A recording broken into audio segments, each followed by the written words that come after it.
Meus amigos, olha a preocupação de quem está parado em obras na pista, ó.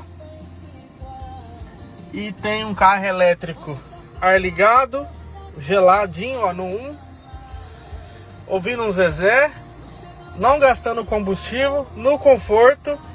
Se eu tivesse um carro a combustão, para mim ter esse conforto aqui, eu teria que deixar o carro ligado. Wendel, e se você ficar 1 hora aí, e a bateria, como é que vai ficar? Vai gastar mais? 1% de bateria, 1 hora parado. Agora eu te pergunto, se fosse um carro a combustão, a gasolina, etanol, quantos litros ele gastaria por hora para ficar parado aqui, ó? Motor ligado, ar-condicionado, né? No carro a combustão. Aqui o motor só aciona quando você acelera, obviamente, né? Mas eu estou aqui com o carro ligado, o ar-condicionado. E se eu ficar parado 1 hora aqui, eu vou gastar 1% de bateria.